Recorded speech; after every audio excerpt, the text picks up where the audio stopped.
नमस्कार किसान भाइयों, आज के वीडियो के माध्यम से हम बात करने वाले हैं मूली की उन्नत सफल खेती के बारे में।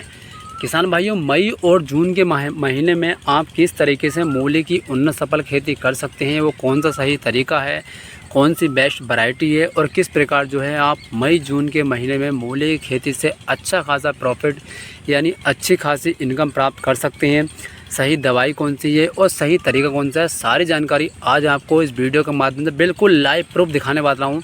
और एक एक चीज़ के बारे में बारीकी से बताने वाला हूँ किस तरीके से आप मई जून के माह में मूली की उन्नत सफल खेती करके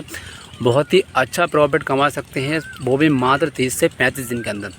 तो जैसा कि आप अभी देख पा रहे हैं, हम बिल्कुल अपने लाइव प्रूफ यहाँ पर आपको दिखा दूँ। मैं बिल्कुल लाइव प्रूफ अपने मूली के खेत पर ही बैठा हूँ और यहाँ पर अंकुरण बहुत ही बढ़िया हुआ है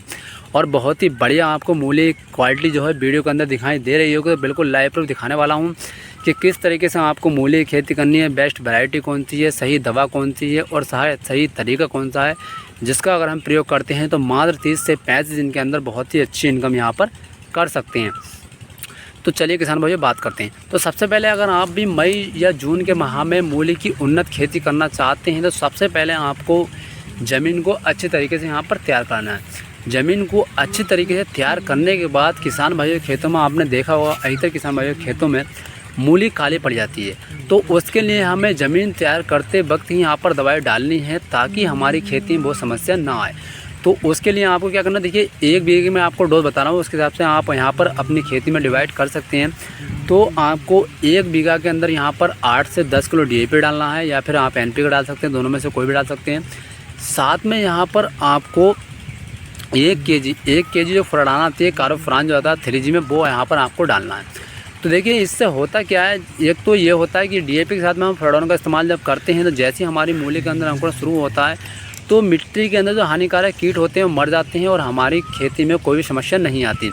अगर हम इसका इस्तेमाल नहीं करते हैं तो कभी कभी आपने देखा होगा मृदा के अंदर जो हानिकारक कीट होते हैं, जैसे हमारी मूली के अंदर अंकुरण शुरू हो जाता है वो उसको काट कर खाकर ख़त्म होते हैं और हमें ऐसा लगता है कि हमारी मूली यहाँ पर जमी नहीं। साथ में DAP डालते हैं तो उससे क्या होता है, ज़मीन के अंदर प्रॉपर ताकत बनी रहती है और हमारी मूली जैसे जमती है तो उसमें अंकुरण अच्छा होता है और हमारी फसल यहाँ पर फाइट ग्रो करती है। तो ये फ़ायदा हो गया। तो इसलिए जब भी आप मूली की बुआई करें तो आप DAP के साथ में कार्बोफ्यूरान का इस्तेमाल जरूर करें ताकि कोई कीट ना आवे और हमारी फसल अच्छे तरीके से ग्रो कर सके। उसके बाद में किसान भाई नंबर 2 पर हम बात कर लेते हैं बेस्ट वैरायटी के बारे में। तो देखिए हमने जो सीड्स यहाँ पर बोया है यानी लगाया है इस समय, जैसे कि आप देख पा रहे हैं कितनी बेहतरीन क्वालिटी यहाँ पर आपको देखने को मिल रही है। साथ में यहाँ पर अंकुरण भी आप देख सकते हैं, पूरे खेत के अंदर 1 नंबर का आपका अंकुरण देखने को मिल जाएगा। तो हमने जो यहाँ पर सीड्स लगाया है, मैं आपको बता दूँ, वो है हमारा NBH का मास्टर। NBH की मास्टर मूली की क्वालिटी होती है बहुत ही बढ़िया होती है और साथ में ये जो मूली मार्केट के अंदर आप जब लेके जाते हैं तो इसकी डिमांड काफ़ी ज़्यादा होती है क्योंकि इसकी मूली और पत्ते दोनों की क्वालिटी काफ़ी बेस्ट होती है। तो आप ये लगा सकते हैं। नंबर 3 पर किसान भाइयों क्या करना है आपको, देखिए बहुत किसान भाइयों खेत में जैसे कि मैंने आपको बताया था मूली काली पड़ जाती है। तो जैसे आपकी खेती के अंदर मूली पड़नी स्टार्ट हो जाए, जब आपको लगे कि हमारी खेती के अंदर मूली बननी शुरू हो गई है, तो उस समय आपको क्या करना है, यूरिया के साथ में आपको 1 एकड़ के अंदर आपको क्या करना है, 20 से 25 केजी यूरिया लेना है और साथ में आपको आधा लीटर जो हमला वाली किलोला आती है, हमला 505 वाली, वो आपको यहाँ पर डाल देनी है ताकि जो मिट्टी के अंदर जो कीट होते हैं या फिर जो मूली पर कीट अटैक करते हैं उसको खाकर ख़त्म करते हैं, मूली काली पड़ने लगती है। तो किलोरा के साथ में यूरिया का इस्तेमाल अगर हम करते हैं तो उससे क्या होता है, जो कीट होते हैं ख़तरनाक वो ख़त्म हो जाते हैं और हमारी मूली यहाँ पर काली नहीं पड़ती।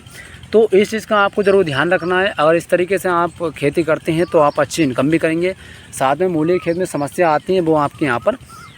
नहीं आएंगी। और जैसे कि मैं आपको देखिए यहाँ पर बिल्कुल लाइव प्रूफ दिखा रहा हूँ, जैसे कि आप पूरे खेत के अंदर देख सकते हैं बहुत ही बढ़िया क्वालिटी आपको देखने को मिल जाएगी। यहाँ पर आपको किसी भी तरह के खेत में कोई समस्या नहीं मिलेगी, जैसे कि आप देख पा रहे हैं, ना कोई समस्या मिलेगी, ना आपको यहाँ पर कोई भी कीट देखने को मिलेगा। और साथ में क्वालिटी आप देख पा रहे हैं बहुत ही बढ़िया प्रॉपर इस समय आप देख पा रहे हैं बहुत ही बढ़िया क्वालिटी है। तो जैसे कि मैंने आपको बताया था कि अगर आप भी मई और जून के माह में अच्छी कमाई करना चाहते हैं तो भैया मूली का जो खेती है वो बहुत ही बढ़िया तरीका है, बहुत ही बढ़िया फसल है और मात्र 30 से 35 दिन के अंदर, कोई ज़्यादा लंबे समय आपको नहीं लगाना है, यहाँ पर मात्र 30 से 35 दिन के अंदर आप अच्छी कमाई कर सकते हैं। और साथ में कम लागत के अंदर, अगर आपकी ज़मीन कम उपजाऊ है यानी ताकत उसके अंदर कम है, पोषक तत्वों की कमी है, तो वहाँ पर भी आप मूली की खेती कर सकते हैं क्योंकि मूली की खेती को ज़्यादा लागत की आवश्यकता नहीं होती है, कोई ज़्यादा ताकत की आवश्यकता नहीं होती है। आप कम लागत कम खर्चे के अंदर भी इसे ग्रो कर सकते हैं और अच्छी खासी इनकम भी आप प्राप्त कर सकते हैं।